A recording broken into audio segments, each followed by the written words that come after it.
Fox just flipped the suspension world upside down, literally. Meet the new Fox Podium, an inverted single crown fork built specifically for enduro racing. I've been riding this thing for the past month, and today we're diving into whether this exotic looking fork actually delivers on Fox's bold claims of increased grip, stiffness, and control, or see if it's just a flexi noodle covered in Kashima. In this video, we're going to cover why the heck Fox made an inverted fork, look at all the tech inside and out, and of course, talk about how it performs on the trail. Let's get into it.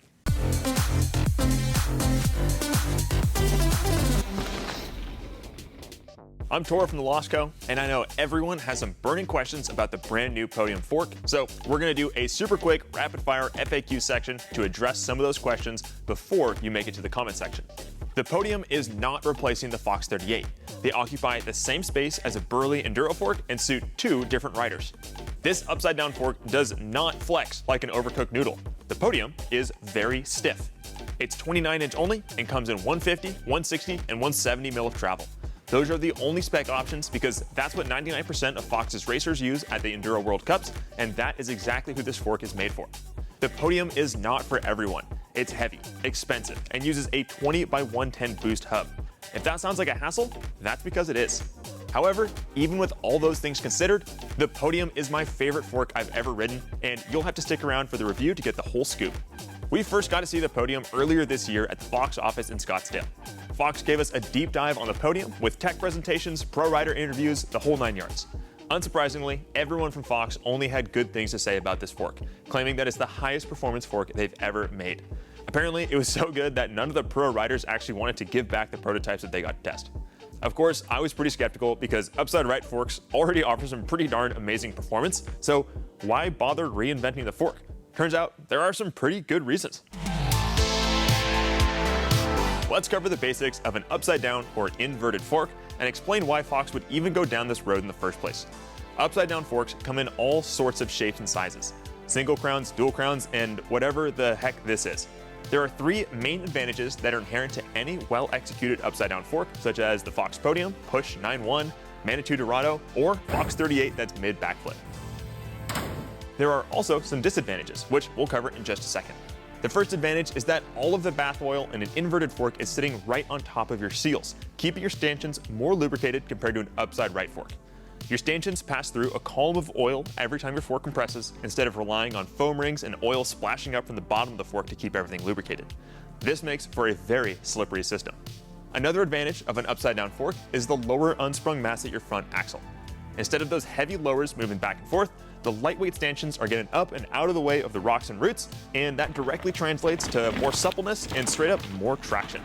Last is what Fox claims makes the biggest difference compared to a normal fork, and that is the increased fore-aft stiffness that comes from the upside down design. With oversized tubes at the top of the fork, there's an incredibly solid connection between the fork tubes and the crown of the fork.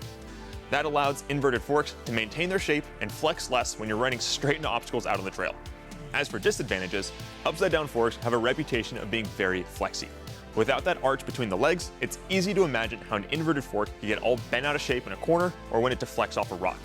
To fight that flex, manufacturers add material in some very strategic areas to fight the flex, which results in a heavier fork.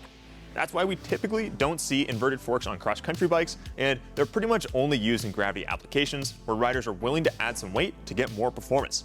Plenty of riders choose heavier components like downhill tires, coil shocks, and big brakes to increase their bike's performance. So what's stopping them from choosing a heavy yet high-performance fork? Okay, let's get nerdy.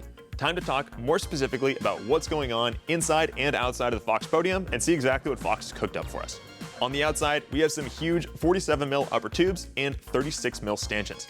I know a lot of people expected the Podium to use 38 mil stanchions, like all the other burly enduro forks that it's competing with, but Fox has found that 36 mil strikes the balance between stiffness and compliance that they're looking for. With those stanchions hanging so much lower to the ground, you're more likely to hit them while you're out riding, or even worse, when you lean the bike against a wall and it falls over. So Fox made these neat little carbon fiber guards that attach very securely with 3 bolts on either side, keeping your Kashima safe out there on the trail. I guess you could take them off to show off your Kashima and reduce your unsprung mass, but I don't think that we're in the same tax bracket if you're leaving these at home. The Podium has a couple of little brake hose guides on the upper tube to keep the front brake line in check, and a pretty neat brake mount down by your axle.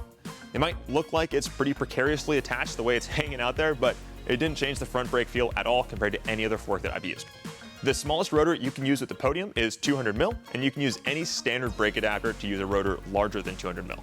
Because there's no arch on an upside down fork, Fox had to beef up the crown and use a 20 mil steel axle to give the Podium the torsional stiffness that the prototype testers were after. Hence the 20 by 110 boost hub instead of the more conventional 15 by 110 boost hub that every other single crown fork has used since boost spacing became the standard. 20 by 110 boost is the standard for downhill bikes, and I actually used the front wheel off of my downhill bike for part of my time testing this fork. Fox did some blind testing with 15 and 20 mil axles, and riders consistently preferred the feel of the oversized DH axle. So if you want this fork, you're going to need to either rebuild your current wheel with a new hub or get a whole new front wheel. That's definitely a pain in the butt. So to make things a little bit easier, we've got a link in the description to a selection of hubs and complete front wheels that will work with the Podium. Some hubs, like the Spank Hex or Industry 9 Hydra, can switch back and forth between a 15 mil axle and a 20 mil axle pretty easily, but generally most hubs are a fixed axle size and you are going to need a new one to work with this fork.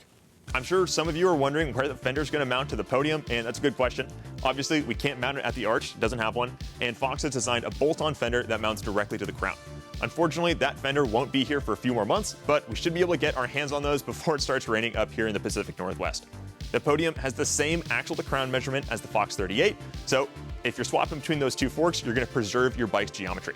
Because there's no crown attaching the two stanchion legs, they can spin and compress independently when the front wheel is not installed.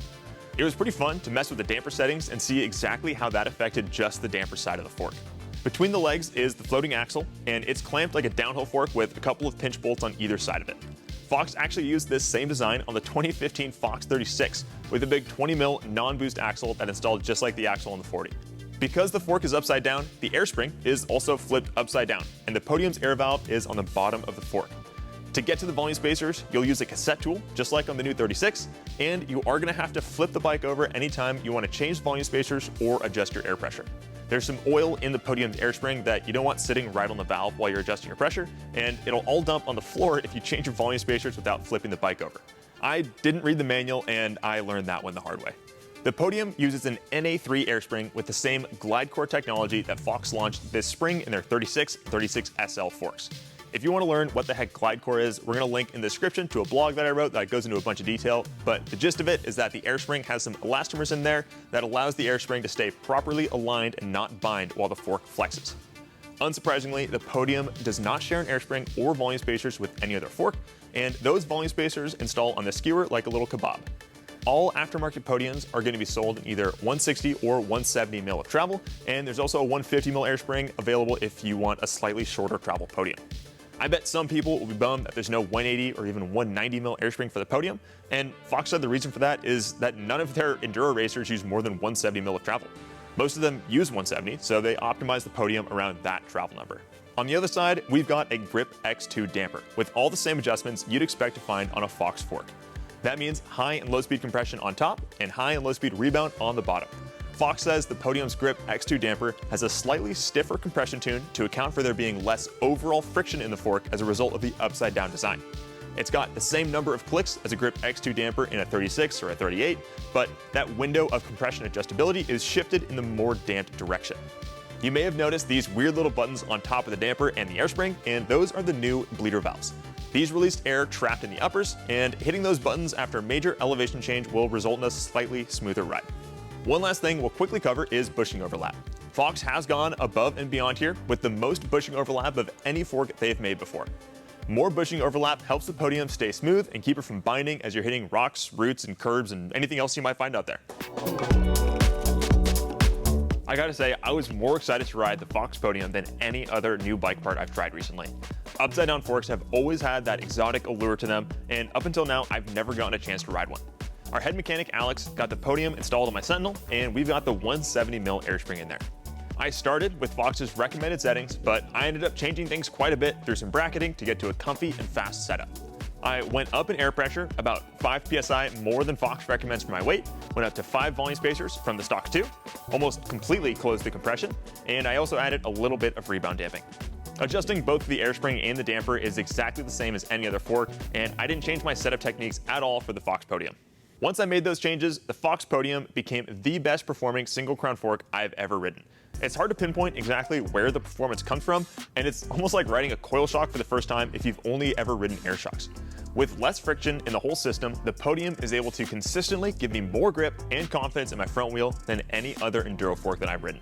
This upside down fork has a way of finding traction in ways that I've never gotten out of a 38 or a Zep, especially in loose, high-speed corners where I'm really depending on my front tire to hold its line, and the Podium is just able to give me that grip more often.